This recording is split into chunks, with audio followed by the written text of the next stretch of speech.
My guest today is a founding partner of seed stage venture capitalist GrowthX and co-founder of GrowthX Academy and one of Silicon Valley's leading voices on many topics, including entrepreneurship, innovation, education, venture capital, sales, marketing, technology.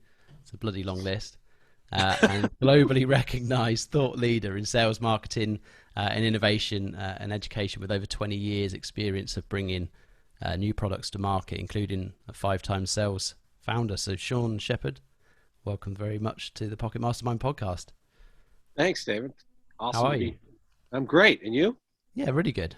So in my intro, there's a very long list of attributes and accolades, I guess. So let's dig into a little bit of who Sean Sheppard is for the listeners of the Pocket Mastermind Podcast, and then we'll talk a bit about startup success and what makes a good founder and that kind of stuff. Sounds great. So tell us a bit about who Sean Sheppard is. Where did the journey start from early days to VC and to where you are now? Well, I've been 25 years an adult serial entrepreneur. I think I've been a serial entrepreneur my entire life. I don't think entrepreneurship is something necessarily that one chooses as much as it chooses if you're truly into it. Like I said, I think I've only ever had 1 or 2 actual jobs working for anyone else. I found out very quickly I wasn't very well suited for that. Seems to be a common theme I found. Yeah, I mean, I have a problem with authority. I'm fairly incorrigible. I tend to like to do things my way. I'm obviously very type A and very driven. I've learned over the years to try and, let's say, round out the edges, soften them a bit, and sand them down into a finer grain, so that I'm much more manageable and corrigible to other people. But I'm the kind of person who would have fired myself a long time ago. I never would have been hired by the companies that I've sold companies to as an employee. But that's just who I am, and that's my mindset. I got started in tech. I was kind of raised in technology. I was very fortunate to grow up in Silicon Valley. My father was a technology leader, became the technology CEO, very well known here in the semiconductor industry circles. And I learned a lot just from observing him and watching how he built and grew his career. But he did the traditional route, served his country in the U.S. military, and then went to work at the very bottom levels in technology corporation, and grew to be a major officer at Intel Corporation, and then CEO of some other semiconductor companies. So I watched him do things the right way and do them inside the lines, which I appreciated, but I just knew was never my nature to paint inside the lines. So where do you think that came from? Is that more of a trait from your mother, or? Well, I think some of it's certainly nurture, but I believe a lot of it's nature. Yes, my mother is very much a creative, an artist, if you will. Doesn't even acknowledge that lines exist, much less whether or not she would paint inside of them. So there's some of that, but I also believe a lot of it's in your DNA. Yeah. Like I said, I don't know if you choose it. I think it chooses you, which means I think you're just more inclined towards it. I kind of think about at the Academy, GrowthX Academy, one of the things we talk about a lot is kind of a 2x2 matrix of there are the things that you're good at, the things you're not good at, and the things you like and the things you don't like. And stay away from the things you don't like, and then determine whether or not you're currently good or can become good at the things you do. Because I believe with the building blocks of mastery, anybody can master anything with the right intentional, deliberate practice. And repetition of it. And Malcolm Gladwell talks about that in his book, The Tipping Point, 10 years and 10,000 hours focused on something. You don't necessarily have to have 10 years and 10,000 hours, but in the innovation economy, in this new economy in which we live, if you want to be successful, you need to develop yourself as a person first. Then you can develop yourself as a professional. You acquire a knowledge base, what you need to know to do. Then on top of that, you need to know how to do it, which is competency. And then above competency is proficiency. Can you do it well? And then ultimately, can you master it? Can you become somebody that other people look to as a domain expert or a subject matter expert? People value subject matter expertise. So as people think about what they want to do, if they want to make a change, I know your audience is, as we talked before we started, very much people inclined and thinking about making changes in their lives, especially around what kind of work they do, and hopefully just as much who they do that work with, because it's more important to me, in my experience, that it's not just the work you do, but it's who you do it with that determines whether or not you're happy, or you can find meaning. You can find meaning in work, and then you can find happipiness in people. So if you can do those things together. So we think, can you find, we know that all the data supports it, that if you enjoy something, you can become very good at it, but because you want to. Yeah. And then you're less focused on the outcome and more focused on the journey. And the people who are most successful are the ones that are focused on the journey. Simon Sinek talks about everybody wants to get to the mountaintop, but they don't want to climb it. He's right. And so my journey has always been not so much outcome driven for myself, but sort of outcome driven against the vision that I had around how I could serve in a way that was being underserved in the world. And so I found out very quickly that I was very good at identifying and solving problems and working with people to do that.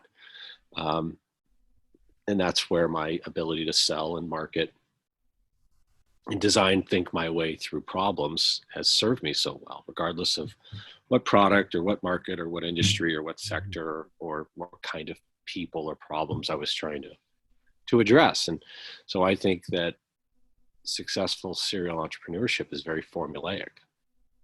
I think it's not an accident when you see people win over and over and over and over again at their craft, because they've figured something out. It's not necessarily shared with the world in the same way that other things might be, but I do believe there's a formula. And that's what does that formula look like for you? So I think I've kind of alluded to parts of it, but can you find a valuable problem that you think you can solve really well? And that's the beginning of it. Then how big do you want that to become depends on how big of a market and how big that problem is for others and how many others are there. But I would say that the first thing that successful entrepreneurs need to do is identify a meaningful, valuable problem that they can solve really well. And then focus on validating that. And if you can do that, then you can create value. It doesn't necessarily need, and you can just do it for one person, right? Or for one company or one consumer or one problem set. An example is, and you don't even have to be an entrepreneur to do it. If you want to create value, you find somebody else uses a problem that they don't want to solve themselves, and you solve it for them, or offer to solve it for them. And I think you'll be successful. I've seen, a mentor of mine would always say, and he was one of the youngest professional sports general managers in the history of professional Major League Baseball. And and when you asked him how he got there so quickly, he said, I found the job that the most important people hate to do, and I offered to do it for them. I like that. Yeah, I mean, that was really it. And that's how he viewed it. And so it doesn't matter if you're an entrepreneur, you're trying to make a change in your career, your life, find a problem that you think you can solve really well or want to try and solve really well. And I think that's the first and most important step. And then focus on it until you've solved it in a way that you know is repeatable and predictable. And monetizable. And then if you can do that, you can repeat that for others. Because I guarantee you, no one's problem is unique in this world. No, it's so true.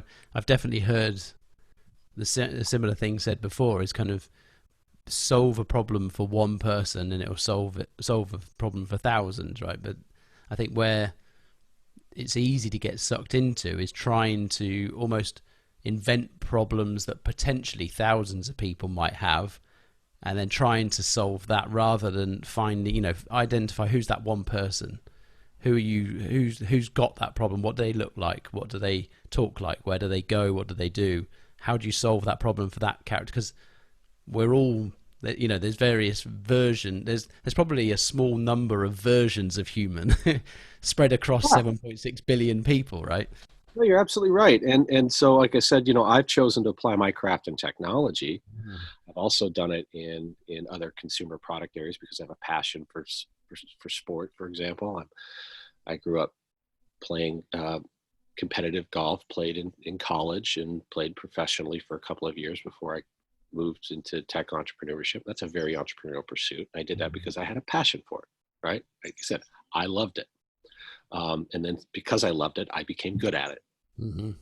And that's when I proved to myself that, hell, I can be good at anything if I just work at it. Not anything. I mean, I can't fly, but not yet anyway. Anything within reason, isn't it? How about that? Yeah, anything within reason. I can't jump off of a 12-story building and expect to survive it either. So, but which is what a lot of entrepreneurs do, right? They jump off the building and they try to build the wings on the way down. Yes, it's an old axiom. And you see that quite a lot within startups, that the thing gets going, and then they're trying to build it on the move without necessarily having a clear enough vision. So, kind of, what are the things that you should be doing if you're looking at going into startup territory? And I mean, startup, not setting up a sole trader type thing. Is what are the things that you need to consider in that world initially to give you the best chance of early success? Yeah, well, I think the first and most important thing, once again, is to identify a really big problem that you think you can solve really well in a market that's large enough to support a predictable, repeatable, scalable business. Now, how do you go about doing that? So in Silicon Valley, we have this thing called the EIR, which is the entrepreneur in residence. And an entrepreneur in residence is someone that is either being supported they're just essentially they're being supported by a venture capital fund like mine. Because in the past, we've invested in them, we've had an exit, they've delivered a return to us, we love them, and we want to help them find their next thing, right?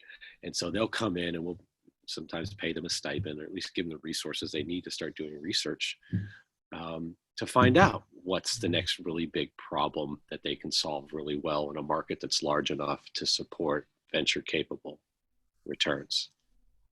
And so they will follow that process, and they're not necessarily tied to one idea or vision. Most successful startups pivot at least once. 50% of them do. A third of them pivot at least twice. So what does that tell you? The majority of them pivot. They start with an idea and they come to find out that it's not what they thought it was. And so while I've chosen to pursue technology as the place where I've applied my passion and my entrepreneurial bend, it doesn't mean that I'm a technologist. I can't even spell HTML. But I know what technology promises to do for the world, right? To solve real meaningful problems at scale, right? And hopefully do it faster, better, cheaper than it can be done by man or woman, right? Or by a person. Anyway, I have to be careful these days how I say that. True. People. So because of that, what really wins is the insights, the understanding, like you said, right? You hit the nail on the head with, look, you need to go live in the shoes in the world of the people who have the problem you're trying to solve. And many of our most successful entrepreneurs and founders who successfully exit or deliver a return or have a long-lasting successful business understand as deeply, if not more deeply than their customers do, the problem that they're facing and how to solve it.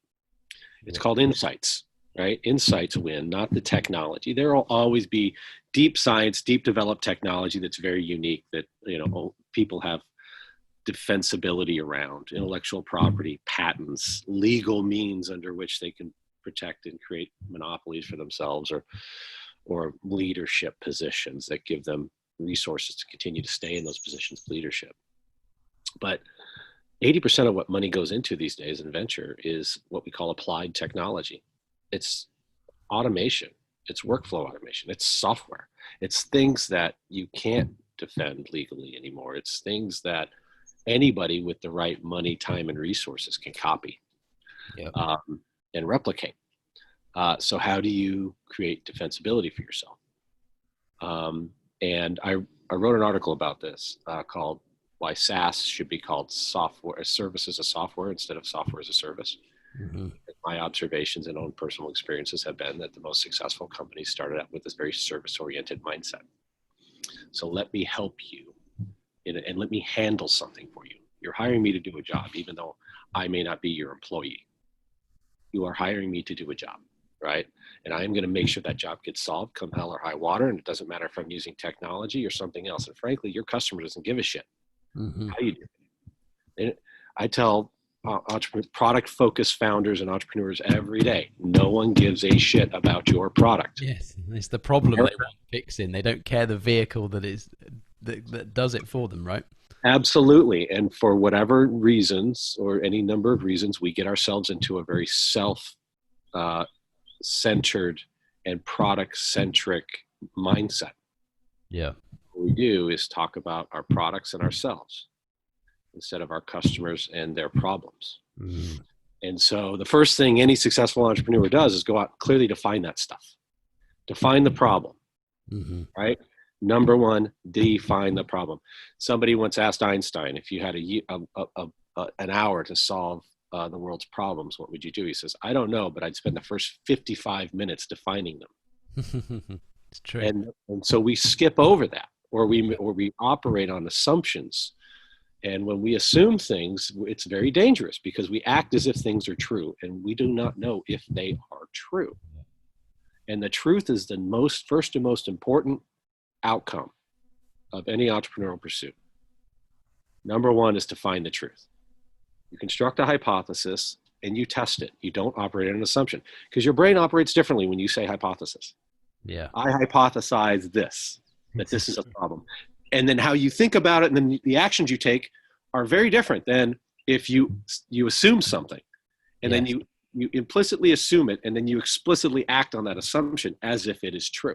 Mm-hmm. And so then when you already think something is true, your mind is very much closed to variation on it. You're no longer looking for information like you do when you're constructing a hypothesis, but you're looking for affirmation or confirmation. Confirmation bias steps in, doesn't it? Always. And it's one of the primary reasons startups fail. 70% of funded seed stage startups in Silicon Valley fail. 8 of the top 10 reasons they fail have to do with behaviors and markets. Not only 20% of them have to do with products and tech. Can I get the tech to work? No, it's easy now. In this age of applied technology, it's never been easier or cheaper to get products to market. The infrastructure exists. Things are very low cost. You can build an app for next to nothing, et cetera, right? But as a result, it's also really, really hard to get real traction for them. So the emphasis needs to be on market development over product development today. And so that's a key part of what people need to do. So they've got to find the truth. They need to construct a value hypothesis about a problem that they've defined, right? Or they think they've observed in the world. What is that problem? How do you talk about it and describe it, and for whom, right? And get very, very narrow and very specific. You'll always have an opportunity to broaden and solve more problems for the same people, and then eventually solve more problems for more people, or the same problems for more people, if that makes sense. The more I do this, the more I talk to my entrepreneurs about focusing on as few customers as possible early, to learn where your product, where the problem solution fit is, and then from there, where the product market fit is. And so you find that problem, you define it very clearly, you construct a value hypothesis, You go out to that customer that you think is the one that has the problem. You start having a conversation with them to understand if that is a problem. And if it is, how deep is it? How and is it a big enough problem to compel them to make any kind of change right now? Because your competition isn't some other company or business or product. Your competition is resistance to change. Yeah. Apathy is a Yeah. Well, it's not just apathy. It's just the pain of change. It's basic human nature, right? There's a biophysical term called homeostasis. Yes. That the body loves exactly where it is at all times. Yep. Its favorite place to be is where it is right now. And if you fuck with that, your body gets uncomfortable. Yes, yes, there's resistance. That's why the sofa's the most populated place on the planet, right? Exactly. And even if you're in motion, right? So being in motion, your body wants to continue in that motion. And if you're not in motion, it wants to stay there. Yeah. Right. The body's not judging the value of where it is. It's just judging where it is and saying, yeah, this is good. Right. Unless there's enough pain to compel change. Yep. And that can be biophysical pain, but it can also be psychological, emotional, or any other kind of pain. And that's the point. Like, what is the pain? Is the pain big enough? Yep. Like one of the things we've just seen that now, right? With all of the COVID stuff that's gone on, all of these large businesses that were, well, there's no way we could operate remote work, and it just wouldn't work for us. When the big enough pain came along, guess what? The whole world has been moved to work remotely, and now we've seen a seismic shift in the way that people will be working, I think, in the future, and I think that kind of illustrates exactly what you're just saying. There's only a couple of ways people change: through willingness, yep, or force. And what you're seeing right now is force. Mm-hmm. Everyone's forced to change because they don't have a choice. So we all have the capacity to do it. The question is how do you get people to change in absence of force? Yeah. And the way you do it is by removing barriers. Mm-hmm. You need to make it as stupid easy as possible for people to adopt that change and act that change, because change is not the only constant in the world. Resistance to it is the other one. True. And it's the truth. And there's a reason Amazon is the most valuable company in the world. They don't make anything except all of us happy and satisfied. Yeah. Well, to the point now, you don't even look elsewhere. You just go on Amazon because you know it's going to come tomorrow, right? Yeah. Google answers your questions and Amazon delivers your products, right? And that's the world we live in now, right? And then Facebook gives you your social dopamine squirt. Yeah. But that's the point, right? So you've got to start with that, and don't underestimate, the power of homeostasis when it comes to trying to solve a problem where people will want to deliver real value. Because at the end of the day, the only true measure in a free society of whether or not you're solving a real problem and can build a real business around it is whether or not someone's willing to pay you for it. Mm-hmm. And willing to pay you enough to where it's a profitable venture that you can use to either feed yourself and your family and your team and their families, and then contribute back and or build up reserves so that you can continue to build and help more people. And that's the deal. And so when you're pursuing that, now you've got to find the truth. Go in with a completely objective and open mind, and make sure that you're asking questions in a way that gets people to give you the two things you need most right now, which is their time and their truth. And be open and buoyant to the idea that the problem that you think they have may not in fact be the big problem that they need solved. And you might find that something else it needs to be solved, and you might be able to solve it. And you have to decide if you want to do that. Mm-hmm. EIRs do that. And that's the whole point, right? That's the long story boring is that EIRs will go through that process. And sometimes it'll take them years until they find something that's really meaningful. So many entrepreneurs start things because they love things. And that's okay too. It doesn't make them not successful, but they still need to apply that formula if they want to reduce their risk of failure. And that's what my whole thing is about. I've started 5 companies. I've had 3 successful exits. I've had a lot of expensive learning experiences, and I've made a ton of investments as an individual angel investor that have failed. And then when it was time for me to go into this in a formal way, I wanted to try and address the failure rate. And I wanted to do it with things I know how to do well, which is find the truth about where products fit in the market, how to create functional learning out of the people doing that, knowing they have limited time, money, and resources to do it, because half the battle is staying on the pitch long enough to learn. And then the third is to find profitability. Is there a business model attached to what you've learned from this? So it's truth, learning, and profitability. That's the formula. And if you can do that, I guarantee you one thing, you will find the truth. You may not like what you find, but you're going to find the truth. Because that's all I can guarantee as an outcome for anybody if they follow the methodology and the process correctly. And we call it our marketing.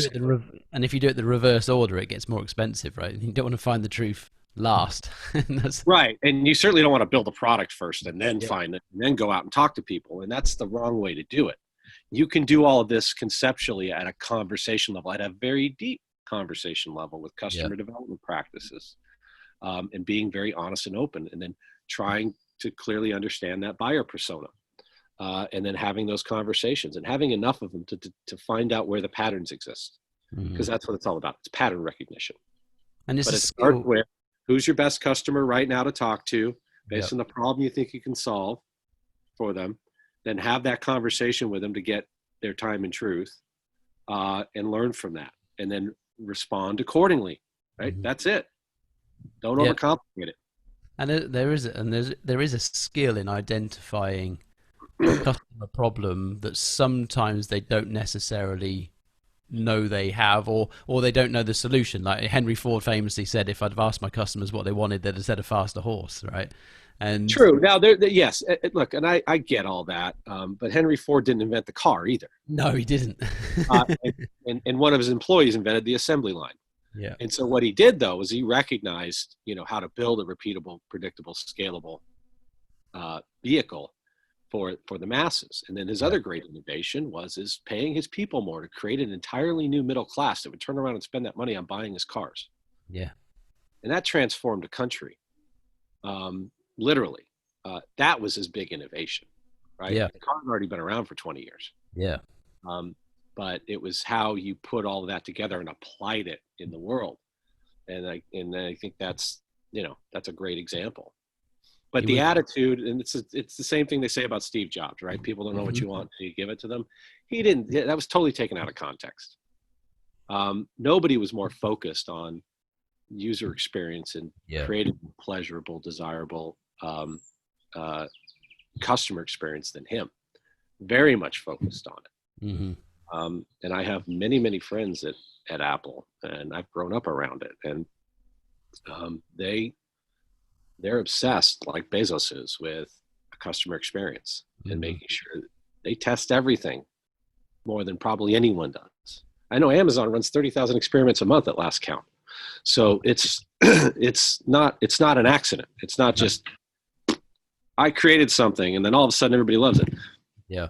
There's a science to this. It doesn't have to be an art. Art's just science that is yet to be discovered and measured to me. And people just look at it and lazily say, well, that's an art. And how do you repeat that? Well, there is a way. You go out and you test things until you find out what people want and they're willing to make a change for and pay for, and then you build that stuff and you do those things. You don't always have to be wedded to the things that you want or you think or realize, or are your vision, not without bringing other people along. And that's you just touched on Steve Jobs there, and I think that's why Simon Sinek used the example of Apple very well back when he did his TED Talk in 2009, and then the whole book around starting with why, because Apple from him specifically, from Jobs very specifically, was all about the why. Everyone in Apple could say why they existed, and a lot of companies weren't able to do that. It's probably, maybe there's more now, because since then there's probably been a bit more of a conscious shift towards why. I hope so. I think it is moving in that direction.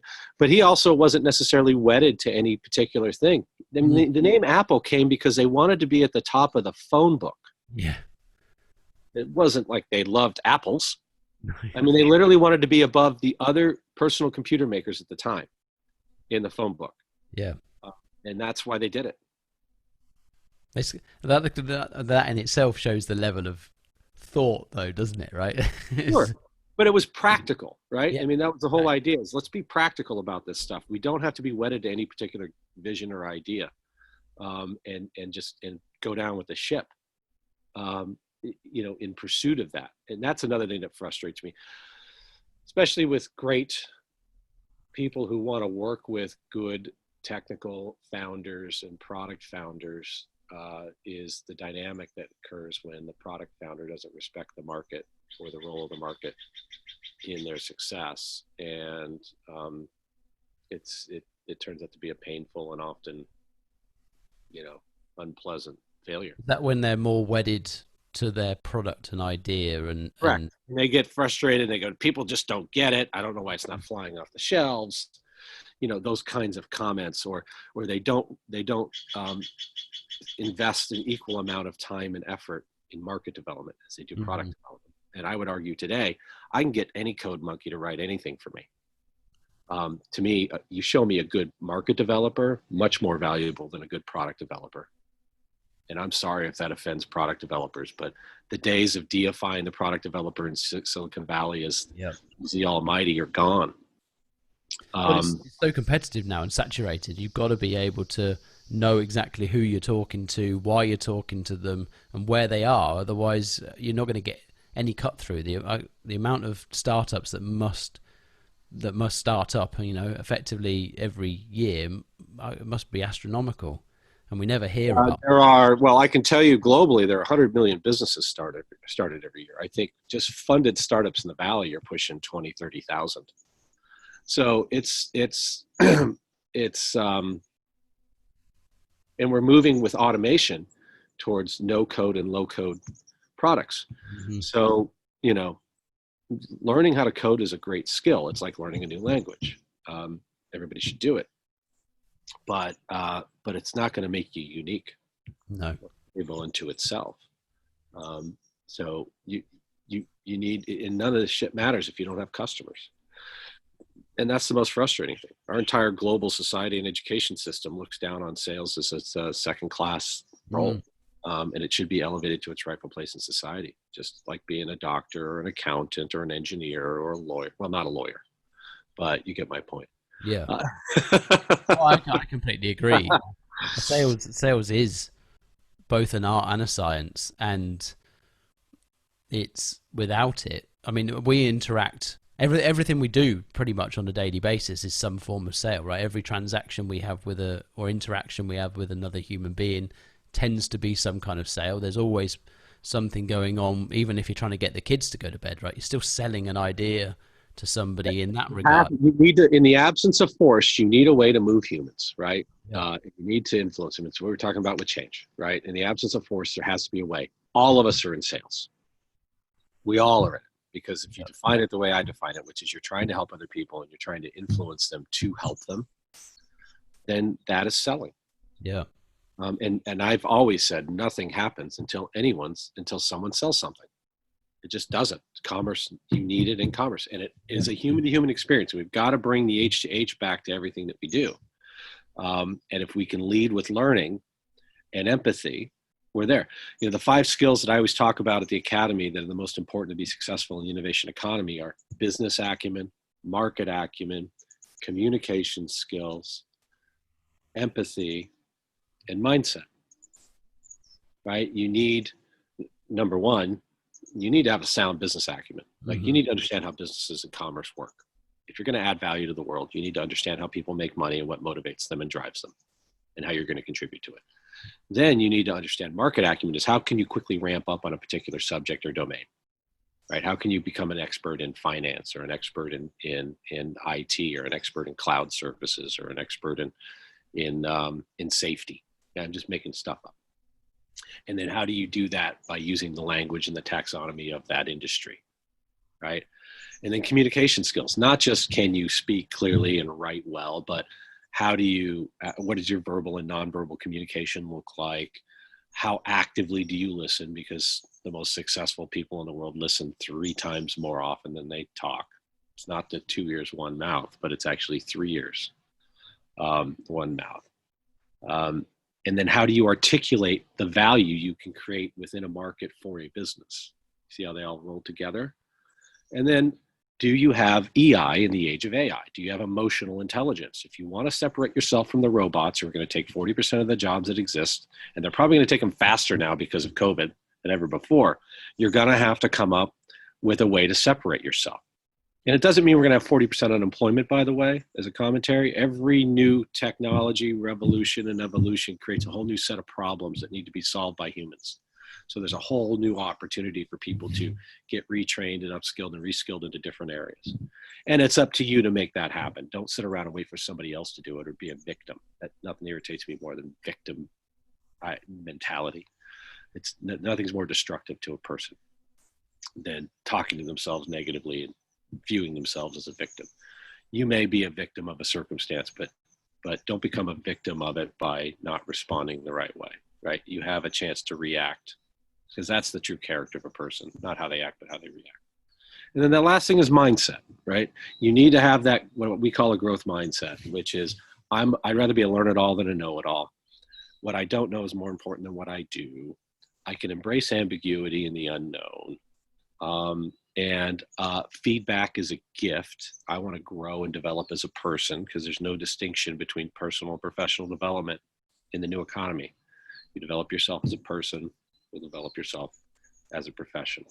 And if you can do those 5 things and build using the building blocks that we talked about, can you achieve mastery? Can you acquire knowledge on mindset, business acumen, market acumen, communications, and emotional intelligence? And then can you turn that knowledge into competency so that you can actually do these things to some competent level? And then can you become proficient at them? And then ultimately, can you master them? You can master more than one thing. I'm on the endless pursuit of mastering those 5 things as a person. And I've found in my life and in the lives of the people who've gone through the academy and our entrepreneurs and the other people that I touch and help, if they work on those 5 things, they have 80% of the stuff covered, and they can adapt and change and move and improve and grow and learn and help and contribute and go through the world in a meaningful way. Mm-hmm. And that's, to me, I think that's the formula. And mindset's really a foundation of all of that, isn't it? Because it is. Until that bit gets in the right place, everything else is dictated by the way you think and feel. So if you're... Yes, I think therefore I am, right? What you think about, you bring about. I mean, there's all those axioms. You're right. Mindset's number 1. I just got on a roll and started with business acumen. But normally I would say mindset's the first one. I go mindset, business acumen, market acumen, communications, emotional intelligence. And you bring all those together. And I think you've got a well-rounded human that is very valuable. And it's, from my own observation and many conversations that I've been having recently, and there's definitely a common acknowledgement that the things we're not really providing young people through education at the moment is support with emotional intelligence and mindset, right? It's a bit of an old school system going into a very new world, and tell me about it. No one's set up for the survival in this thing. They're still like they're churned out of school like they're going to go and work for Ford on the line, right? Well, that's exactly right. The school system, and all you have to do is watch Ken Robinson's TED Talk on how school kills creativity. Mm-hmm. You haven't seen that one. I mean, that's epic. I mean, the only thing we have in common in school is our age and our location. Yeah. And it's ridiculous. I think the future of education is all about individualized learning plans for every human based on how their brain works. Yeah. And we know, excuse me, we know so little about it at this point. and there's so much opportunity to learn more. And there's amazing people doing incredible work using fMRI as a technology to start to understand how the brain makes connections and how it reacts to new experiences. Dr. John Medina at University of Washington, in his book, Brain Rules, I think is like the foundation for it all. Dr. David Eagleman at Baylor University, and his work on, he calls it incognito, the secret lives of the brain, and how it's quite possible that the brain is running us and we're not running it. Mm-hmm. And there's there's so much yet to learn about. And Dr. Sapolsky, Robert Sapolsky at Stanford, talks about the frontal lobe and how it drives logic and behavior and decision making, and how trauma can stunt its growth and impact it in a way that creates these vicious cycles of poverty and crime that people can't get themselves out of, and communities can't. And even Eagleman talks about it. He thinks that one day, if we do this correctly, we won't need prisons anymore, because we'll be able to, in a positive way, identify a biophysical reason why someone's behavior is the way it is, and then do something about it. I don't mean like horrible frontal lobotomy stuff. Yeah, no. But like in a meaningful way. And so, yeah, I think that whole system needs to be completely disrupted, turned on its ear. It's happening right now. I think one day we're going to live in a world where there's probably 25 to 50 universities around the world that are going to matter. And they're only going to matter because of their access to opportunity and people, not because of the quality of their education. Yeah. Everything else is going to be very decentralized, call it Napsterized, if you will. And everyone's going to have equal opportunity to access amazing content, education, and learning experiences for their own individual needs. What Khan has done with Khan Academy has been a wonderful beginning in that direction. People can get access to the most amazing. They can get access from Harvard and St. Andrews University and London School of Economics. I teach at London Business School. I lecture in the MBA program over there for innovation and market development and startups and entrepreneurship. And it's not like I'm behind a paywall, right? You can get this stuff. You just got to look for it. Yeah. And so a lot of it's going to be people taking control of their own education or learning, as I say. Yeah. And that really starts with helping individuals identify, like you were saying before, what you're good at and what you love. And I think the problem with school is because everyone goes through this cookie cutter process that a lot of kids never find what they love or what they're good at, and then pursue something they feel they should do quite often, or they found it at a young age, and then they were crushed by society and told no a million times, right? And Carol Dweck talks about this, who wrote the book Mindset, right? That's from Stanford University, and she was a child psychologist who was trying to understand what happens to us between the age of 1 and 5, and then 5 beyond. Every time we fall, when we're learning to walk, we don't just quit because we keep falling down. There's not like a whole group in society that said, "Fuck it, I'm crawling the rest of my life." Adults crawling around town, yeah. Right. So we can all do it. We can all do the work, but then sooner or later. And we're encouraged through that whole process because everybody wants us to walk, because nobody wants to carry our asses around, right? They want us to learn how to walk. They want us to learn how to eat and clean and bathe ourselves, and take care of our own physical needs, because they're tired of doing it for us. Yeah. But then when do we stand in people's way and stop allowing them to continue those pursuits in other areas of their life?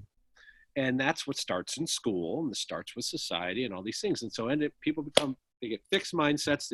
They become afraid of failure. And it's only failure if you don't learn from it, by the way. They become afraid of making mistakes.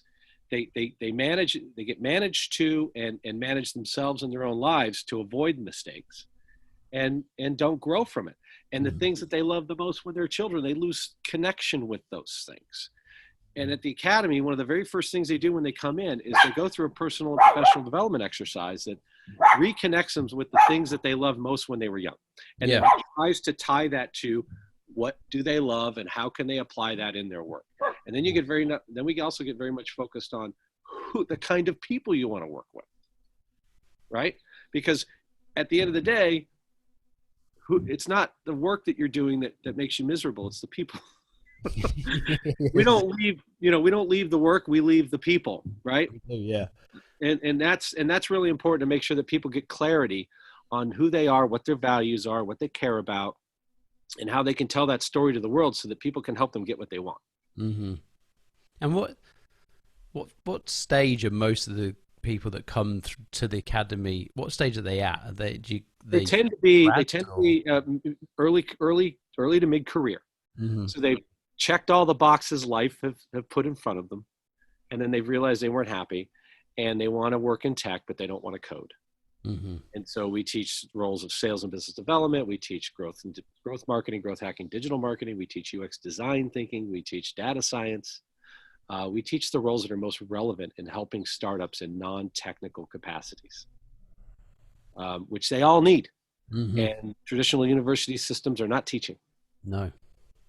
And are they quite often, are they generally people that want to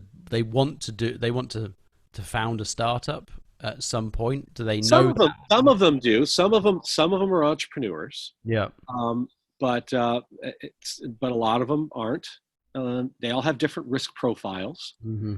Some want to come in and then go to work for Facebook or Apple or LinkedIn, and they do. Some want to come in and start a company, and they do. Some want to come in and work for a little while in a startup to learn how to start their own, and they do. They all have their own career path that they develop during the course of their time with us, and that's all part of it.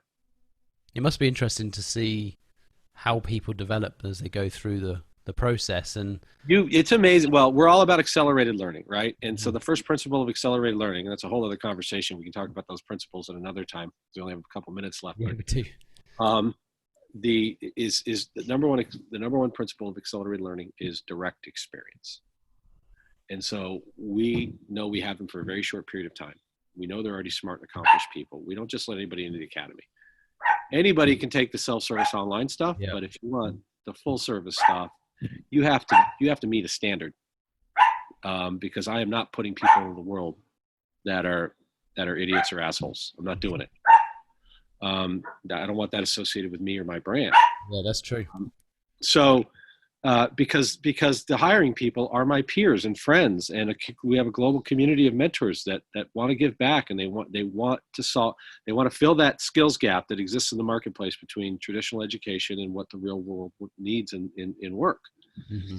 No, I'm not going to put bad people into these in front of these people. Anyway, so they work the majority of their time on real projects with real companies, mm-hmm. doing the work they think they want to do, and they learn very quickly. If this is the kind of work they want to do, or the kind of people they want to be in, the kind of environment, the kind of product, the kind of market, kind of industry, the kind of risk reward profile from a compensation standpoint, all that stuff. Mm-hmm. And so that's all a big part of the journey that they've placed themselves on. But when when you're focused and intentional and you're fully immersed, you can adapt quickly. You can grow quickly. Yes. It's not training. Training is fleeting. This is transformational stuff, and people have to be open and have that right mindset. And if they are, they get what they want. Yeah. All right. That's a great message, and probably a good place to end as we are running out of time.